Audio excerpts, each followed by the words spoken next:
د هغې نه بعد یو خور سوال کړی دی، ناشنا سوال یې کړی دی. وایي زه سوال زما وی دا دی چې یو څو کاله مخکې زما پلار وفات شوی، بیا په هغې پسې لږ وخت بعد زما خاوند وفات شوی دی او مړ شوی دی، او په ډېر کم عمر کې ما د هغه سره واده کړی، اوس هم زما عمر ډېر کم دی،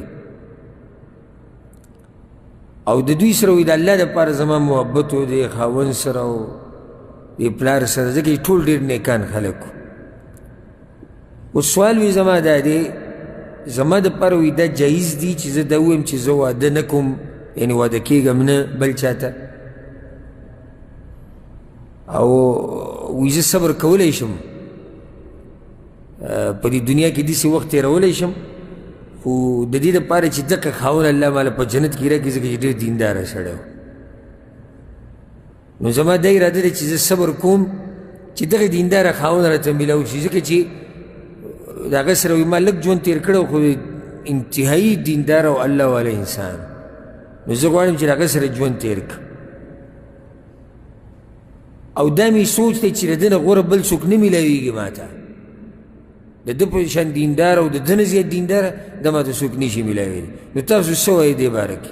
الجواب، اولنۍ خبره خو موږ دې خور ته دا کوو چې الله دې د دوی والد صاحب او د دوی خاوند چې کوم و ټول الله وبخي، او دنیا د امتحاناتو ځای دی. ولنبلونكم بشيء من الخوف والجوع ونقص من الأموال والأنفس والثمرات وبشر الصابرين الذين إذا أصابتهم مصيبة قالوا إنا لله وإنا إليه راجعون.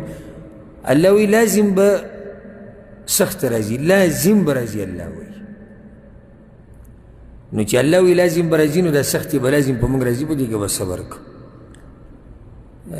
دویم د دې خور صفت هم کول پکار دي چې داسې الحمدلله دینداره زنانه او دینداره خویندې میندې لوڼه شتي په دې معاشره کې الحمدلله، چې صرف دې دپاره دا ټول ژوند بغیر خاونده تېروي چې دغه دینداره سړی ورته په جنت کې میلاو شي. او دا چې ګوره کله ته دینداره وي که نه او اخلاق دې ښایسته وو، نو ښځه به درنه متاثره. ښځه ګوره پیسو ته نه ګوري، ها ښځه چېرته پیسو ته نه ګوري، او نه ښځه ګوره شکل او بدن ته ګوري، ښځه چې ګوري هغه اخلاق او کردار او دیندارۍ ته ګوري. د 11 زنانو قصه ما بیان کړې وه که چې عایشې رضی الله عنها سره هغه زنانه راجمع شوي او هر یو یې د خپل خاوند کیسه کوله، چا یې ښه بیانول چا یې بد بیانول. څومره زنانو چې بد بیان کړي د خپلو خاوندانو، یوې پکې هم دا نه دي ویلي چې زما خاوند غریب دی، یوې هم دا نه دي ویلي چې زما خاوند تور رنګی دی یا چیت دی یا بدرنګه دی یا ډېر موټا دی او یا ډېر نری دی او یا ډېر زیات دنګ دی، یوې ښځې هم دا نه دي ویلي. هر یوې چې سر ټکولی د خاوند د خوی نه سر ټکولی. د زنانه زړه که ګټل غواړي، په دیندارۍ ګټلی کېږي، په ښایسته کردار په درون خوی ګټلی کېږي، چې کور کې ته یې هغو ته پته یي محسوسوي چې او یو درون او عظیم انسان په دې کور کې دی. ښځه ګوره په مال نه راټینګېږي چې یو سړی وایي چې زه به خرچې ډېرې کوم، او یا یو سړی وایي چې ښایسته یم ډېر، نو ښایسته یې خپل ښایست په جیب کې کېد. ښځه ستا په ښایست څه کوي چې خوی دی نه یي او کردار دی نه یي او دینداري ده پکې نه. نو دې زنانه ته موږ دا وایو چې ته چې دینداره سړي باندې دومره مینه، نو انشاءالله په تا کې لوی خیر دی، او الله دې د دې او زموږ د نورو خویندو میندو لوڼو د ټولو دې الله حفاظت وکړي. ها وایي د دې لپاره ناسته یم چې دا خاوند په جنت کې ماته میلاو شي. د علماو په دې مسله کې اختلاف دی، موږ څو ځایونو کې په تفصیل کړی چې یو زنانه چې ډېرو خاوندانو ته واده شوي، یعنی یا یو طلاق کړي یا تې مړ شوی بیا بل، او یا هغه طلاق کړي یا تې مړ شوی بیا بل، او داسې دا به په جنت کې د چا سره وي. نو بعضو علماو خو دا وایي چې دې ته به اختیار ورکړی کېږي، یو قول دا دی چې دا کم یې غوره کوي. بعض علما دا وایي چې د چا اخلاق ښایسته دي د هغه سره به وي.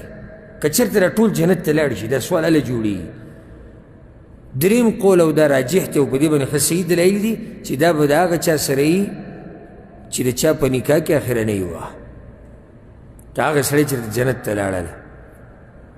خو دا مسله حل شو. دویمه دا چې یو سړی مسلمان یو عاقل یو پوه هغه لازم د ځان دپاره د رشتې دپاره به ښه انسان غوره کوي. لکه څنګه چې دا خور وي چې زما زوړ خاوند ډېر ښه سړی و او زه دا یعنی نه منم چې د ده په شان خاوند ما ته بل میلاو شي.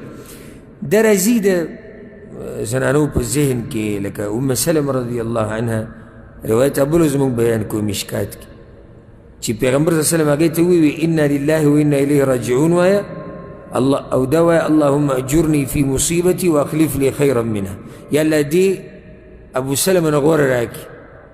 وی به وي چې ای المسلمین خیر من ابي سلمه، نو د ابو سلمه نه غوره څوک دی چې الله مې ماله راکړي، الله وله غوره ورکړو. نو دې خور ته موږ دا وایو ته دقه دعا وغواړه، الله به د هغه خاوند نه غوره درکړي.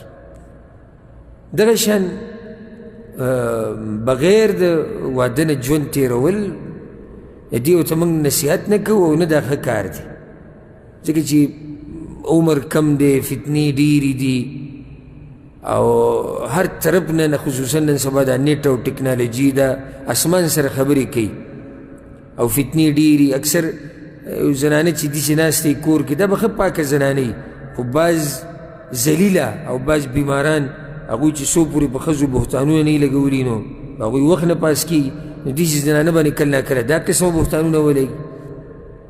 نو ځکه موږ دې خور ته دا وایو چې که ته دا وایې چې زه واده نه کوم او داسې به ناست یم، نو شریعت دا کار نه خوښوي. شریعت دا وایي لکه پیغمبر صلی الله علیه وسلم چې ټولو ځوانانو ته دا ویلي دي، وایي تاسو کې چې څوک د واده طاقت لري واده وکړئ، ځکه چې دې سره به ستاسو عورت په حفاظت کړي. نو شریعت دا خوښوي چې یو هلک دې واده وکړي او جنۍ دې واده شي، چې د دې زنانه د عورت حفاظت وشي او د هلک د عورت هم حفاظت وشي. دې خور ته موږ دا وایو که چېرته څوک د پسې راشي او دینداره او ته د دیندارۍ او د اخلاقو نه راځي، نو د هغه سره نکاح ته غاړه کېږده او په دې کې هېڅ سوچ مه کوه. که ته د یو ښه سړي سره واده وکړې، یو کور به د دې خور د لاسه آباد شي او بچي به پیدا شي، هغوی به د اسلام خدمت وکړي، د هغوی نه به الله غټ انسانان جوړ کړي، نو اجر او اجر دی. خو داسې کېناسته چې زه د ټول عمر به دقه شان تېروم، شریعت دا کار نه خوښوي. ځکه چې نن سبا د اوس یو زنانه داسې چې لا عمر یې ډېر تېر کړی او هغه دا وایي زه خاوند بس ناسته ویم او بچي مې دي او هغو ته ویم، نو چې د زنانه واده شوه او خاوند یې مړ شو او بچي یې نشته او هغه پېغله جنۍ ته شان پاتې شو، ټول عمر داسې تېرول. موږ دا نه وایو چې دا زنانه به خراب وي، خو فتنې ډېرې دي او شریعت دا وایي چې د خپلو وقل للمؤمنات یغضضن من ابصارهن ویحفظن فروجهن. الله وایي دې زنانو ته ووایه پیغمبره چې د سترګو حفاظت دې کوي او د خپلو عورتونو حفاظت دې وکړي. او د عورتونو حفاظت هغه په څه سره کېږي؟ هغه په نکاح سره کېږي. د عورتونو حفاظت هغه په نکاح سره کېږي.